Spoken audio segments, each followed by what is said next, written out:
So hello guys, this is Rajib. So welcome back to my channel. So আজকে আমি বানাতে চলেছি একটা বাঙালি পদ্ধতিতে রাজমা কারি। হয়তো তোমরা সবাই খেয়ে থাকবে, কিন্তু এটা একটু আমি বানাচ্ছি অন্য পদ্ধতিতে, যেখানে প্রথমেই আমি পেঁয়াজটাকে ভালোভাবে স্কিন রিমুভ করে নেব। দেন এটাকে আমি চপ করব। এটাকে আমি খুব ভালোভাবে চপ করে নেব তাকি যাতে ভালোভাবে পেঁয়াজের থেকে গ্রেভিটা পাই আমি। পেঁয়াজের গ্রেভি করতে গেলে একটা মূল টিপস হচ্ছে সবসময় অনিয়নকে চপ করে নিতে হবে। অনেকে মিক্সচার গ্রাইন্ডারে দেয়, সেটা একটা আলাদা রকম টেক্সচার আসে, কিন্তু এটা অন্য রকম হবে। এবার আমি আদাটাকে ভালোভাবে জুলিয়ান করে কেটে নেব। দেখো আদাটাকে আমি কিভাবে জুলিয়ান করে কেটে নিচ্ছি। এই পদ্ধতিতে করলে এটা দেখতে অন্যরকম হয়, আদার স্মেলটা অনেক সময় থাকে। আমি এরপর গ্রিন চিলিটাকে চপ করে নেব, রাফলি চপ। গ্রিন চিলি রাফলি চপ করার পর আমি গার্লিকটাকে বা রসুনটাকে খুব ভালোভাবে স্লাইস করে নেব। আমি এটাকে চপ করছি না, যেন এটা একটু বড় বড় থাকে। এবার এখানে আমি মশলাগুলো মিক্সচার করে নিয়েছি, যেগুলো আমি ডেসক্রিপশানে অ্যাড করে দেব। তোমরা ওখান থেকে ভালোভাবে দেখে নিও। বাইরে খুব আজকে সুন্দর রৌদ্র উঠেছিল। আমি এখানে প্রথমে মশলাগুলো যেভাবে দিচ্ছি তোমরা ওইভাবে দেখো। আমি বাকিটা পুরো ডেসক্রিপশানে অ্যাড করে দেবো, তাকি তোমাদের যাতে বুঝতে সুবিধা হয়।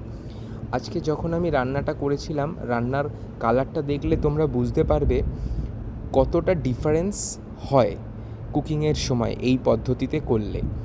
এখানে আমি টমেটো পেস্ট ইউজ করেছিলাম। তো দেখো, টমেটো পেস্টের পর তুমি যখন দেবে টমেটো পেস্টটা, যেন এটা ভালোভাবে কুক করতে হবে, তাহলে এটার কালারটা খুব সুন্দর আসে। দেখো, খুব স্লো কুক করতে হবে, ফাস্ট কুক করলে হবে না।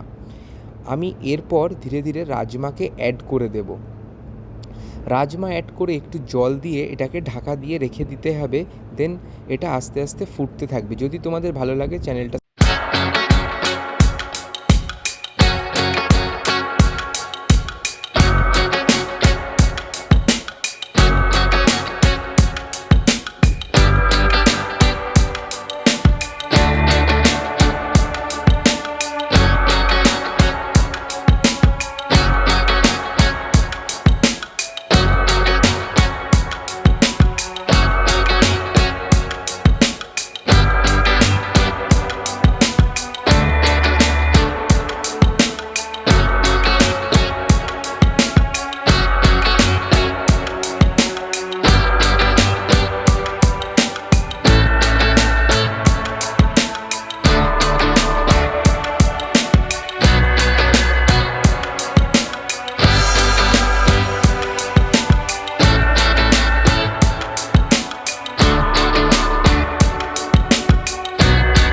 তোমাদের যদি এটা ভালো লেগে থাকে, তাহলে তোমরা আমার চ্যানেলটাকে সাবস্ক্রাইব করে সবার মধ্যে শেয়ার করে লাইক কমেন্ট করে দিও। থ্যাংক ইউ, অনেক অনেক ধন্যবাদ।